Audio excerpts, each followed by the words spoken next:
Assalamualaikum warahmatullahi wabarakatuh. Rekan-rekan sekalian, kali ini saya akan membuat tutorial ke-6, yaitu saya ingin menjelaskan mengenai atribut layer pra-baseline MBR 2022 yang kita gunakan untuk mengisi pendataan calon MBR tahun 2022. Baik, kita akan buka aplikasi Keyfield.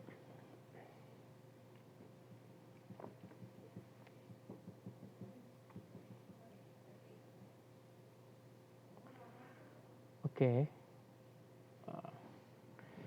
Sebelum itu, saya akan menjelaskan mengenai layer-layer yang ada dalam project kali ini. Yang pertama adalah layer pre-baseline. Nah, pada layer pre-baseline ini adalah layer yang digunakan di dalam melakukan pendataan atau mengumpulkan data calon penerima hibah air minum atau calon MBR tahun 2022. Nah, layer yang kedua adalah layer pipa. Nah, di layer pipa ini berisi data mengenai jaringan perpipaan existing untuk unit tersebut. Dan yang ketiga adalah pipa rencana. Nah, pipa rencana ini adalah layer yang akan kita gunakan di dalam merencanakan suatu pipa di lokasi tertentu, di mana di situ ada sebaran MBR. Kemudian ada as jalan, ini berisi mengenai data-data nama jalan. Kemudian jalan ini berisi mengenai gambar atau skematik jalan. Yang ketiga adalah Google Satellite Hybrid. Ini adalah peta online. Jadi ketika kita ingin mengaktifkan Google Satellite Hybrid ini, maka kita harus terhubung kepada internet. Nah, di sini saya akan menjelaskan mengenai layer pre-baseline ya. Untuk itu kita aktifkan toggle editing karena kita ingin menambah features. Ya, seperti ini. Nah, kemudian kita klik aja. Oke. Nah, di layer ini saya bagi menjadi tiga bagian. Yang pertama adalah data. Nah, di data ini berisi mengenai informasi mengenai calon MBR ya. Yang kedua adalah foto. Nah, ini berisi mengenai dokumentasi, baik itu KTP, foto rumah, foto PLN ID-nya, sama foto PLN NCB-nya. Nah, yang ketiga ini adalah berisi mengenai informasi teknik seperti pipa dinas, medan crossing-nya, lebar crossing, dan parit. Nah, pertama saya akan menjelaskan mengenai data ini ya secara spesifik. Nah, pada kolom paling atas di sini ada surveyor ya, kolom surveyor. Nah, kolom surveyor ini diisi atas nama surveyor yang melakukan survei ya. Contoh misalnya Buyong. Nah, kemudian di sini adalah tanggal ya. Tanggal di mana kita melakukan pendataan kepada calon MBR. Katakan misalnya adalah tanggal 19 ya, hari ini ya. Kemudian di sini ada nama calon MBR. Ini adalah alamat calon MBR yang mau dipasang sambungan langganannya. Nah, terkadang alamat di KTP dengan alamat yang mau dipasang itu tidaklah sama. Jadi kita mengisi di kolom alamat ini adalah alamat yang ingin terpasang sambungan SL-nya. Kemudian di sini adalah kolom nomor HP, silakan diisi, dan di sini ada kolom kecamatan, silakan diisi juga.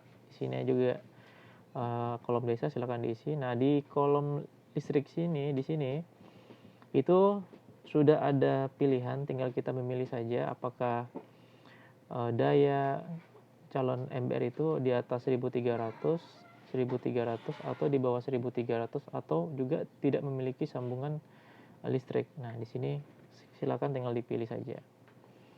Oke. Kemudian kita lanjut ya ke penghuni, silakan diisi penghuninya. Nah, di penghuni ini bertujuan untuk kita mengetahui berapa sih cakupan yang sudah kita layani nanti per orang, per jiwa. Nah, itu sebagai laporan teknik di kemudian hari. Kemudian pada kolom pekerjaan di sini sudah tersedia pilihan, silakan dipilih sesuai dengan pekerjaan calon MBR ya. Katakanlah misalnya pegawai negeri sipil. Nah, di sini untuk keterangan rumah sudah ada pilihan juga, ada kayu, permanen, semi permanen, silakan dipilih sesuai dengan fisik bangunannya. Katakanlah misalnya kayu ya. Nah, di sini kesediaan. Nah, ketika kita melakukan survei, kita harus menjelaskan lagi kepada calon MBR apakah calon MBR ini bersedia atau tidak bersedia untuk ikut di program pemasangan MBR untuk tahun 2020. Jika misalnya bersedia, klik bersedia. Jika tidak bersedia, maka pilih tidak bersedia. Oke. Di sini saya akan memilih bersedia ya. Nah, di sini keterangan pipa ada dua pilihan, ada jaringan pipa, belum ada jaringan pipa. Nah, ketika misalnya kita survei di lokasi calon MBR, di situ ada jaringan pipa, maka kita pilih jaringan perpipaan. Nah, jika di lokasi tersebut belum ada jaringan pipa, maka kita akan memilih belum ada jaringan pipa, yang kemudian nanti kita akan melakukan perencanaan pipa di situ.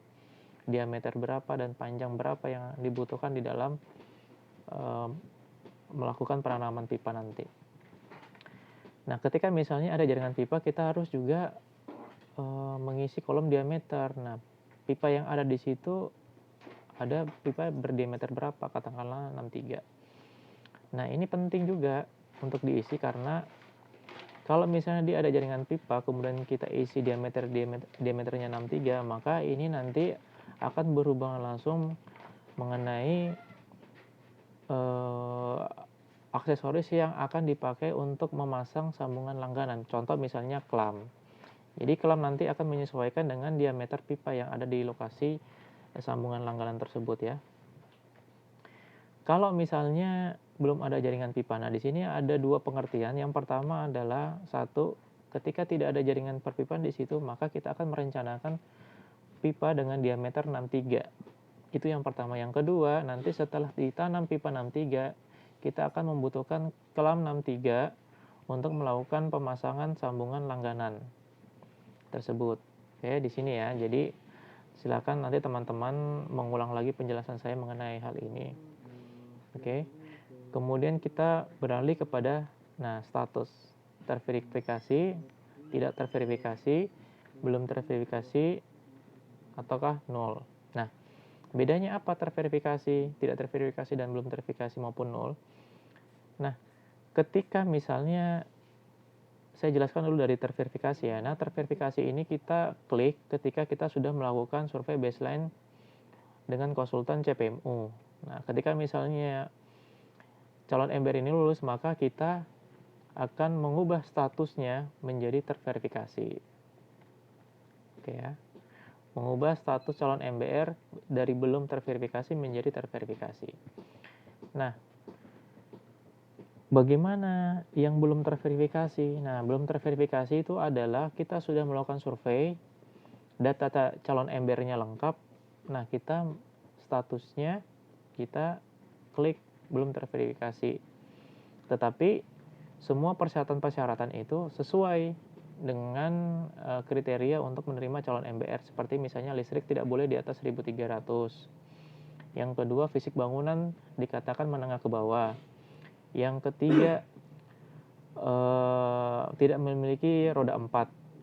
Yang keempat, bangunan tidak boleh merupakan bangunan yang melakukan perniagaan.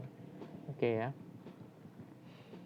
Nah, bagaimana yang tidak terverifikasi? Nah, tidak terverifikasi ini seperti saya jelaskan tadi, dia ini tidak lolos persyaratan untuk ikut di program MBR ya, seperti misalnya listriknya di atas 1.300, kemudian memiliki roda 4, rumahnya termasuk kategori rumah yang bukan menengah ke bawah, rumah juga di situ ada perniagaannya, itu yang membuat calon MBR itu statusnya menjadi tidak terverifikasi. Nah, bagaimana nol? Nah, nol ini adalah pelanggan itu masuk dalam kriteria MBR tetapi datanya tidak lengkap. Misalnya seperti foto KTP-nya tidak ada, kemudian alamatnya kita belum isi. Nah, atau misalnya kita pekerjaannya kita belum kolom pekerjaan kita belum isi. Nah, itu kita ubah saja statusnya menjadi nol, karena di situ nanti akan kelihatan mana data yang belum lengkap, karena 0 ini nanti akan memberikan simbol titik berwarna orange. Nah, itu tandanya berarti data tidak lengkap. Nah, nanti ketika misalnya data itu sudah lengkap, kita sudah lengkapi, maka status nanti kita akan ubah menjadi belum terverifikasi dan berubah warnanya menjadi warna biru. Oke, saya rasa ini sudah lengkap penjelasannya. Jika nanti kurang lengkap dan ada yang mau ditanyakan, silakan menghubungi admin untuk via Japri ya, di WA ya. Kemudian saya akan jelaskan yang bagian kedua, yaitu bagian foto. Nah, di sini ada KTP. Ya, petugas survei silakan memfoto KTP calon MBR-nya nanti. Kemudian pada kolom rumah 1 dan rumah 2 ini surveyor wajib untuk melakukan foto terhadap bangunan calon MBR. Jadi pengambilan foto itu adalah dari samping serong ya, jadi kelihatan depan maupun bagian samping bangunan. Nah, kemudian PLN ID. Jadi surveyor ini harus melakukan foto PLN ID yang terpasang di meteran listrik. Jadi kita untuk menjaga-jaga manakala pada NCB meteran listrik itu tidak jelas, ya. Jadi nanti dengan PLN ID ini kita akan mengecek berapa sih daya listrik dari calon MBR tersebut. Nah, yang terakhir di sini adalah foto PLN NCB ya. Ketika misalnya kita survei, kita juga harus melakukan foto PLN NCB untuk mengetahui dan memastikan bahwa listrik calon MBR ini sudah sesuai dengan kriteria untuk ikut di program pemasangan PDM subsidi atau MBR. Oke, penjelasan untuk bagian kedua ini sudah selesai. Kita lanjut ke bagian 3, yaitu bagian teknik. Nah, di sini di bagian teknik ini adalah bagian yang biasanya kita gunakan untuk memastikan aksesoris apa saja yang akan kita pakai. Nah, gitu. Jadi dari sini kita bisa menghitung untuk satu SR itu aksesoris apa saja yang akan terpakai. Misalnya pipa dinas nih, untuk MBR 1 ini pipa dinasnya misalnya 10. Kemudian apakah MBR ini memiliki medan crossing atau kita harus crossing? Nah, kalau misalnya harus crossing, kita harus kasih jenis crossingnya jenis apa. Di sini sudah ada pilihan beton, aspal atau tanah berbatu, ya. Nah, di sini kalau misalnya dia crossing, ya, atau tidak crossing, ya, katakanlah misalnya crossing ya, crossing beton ya. Kalau crossing, berapa sih lebar crossingnya? Nah, jika ada parit, berapa sih lebar paritnya? Nah, antara lebar crossing dan lebar parit ini merupakan cakupan di dalam menyediakan pipa GIP. Nah, jadi dari sini kita akan mengetahui berapa sih jumlah pipa GIP yang kita butuhkan dalam satu SR-MBR tersebut yang kita survei. Saya rasa begitu saja penjelasannya.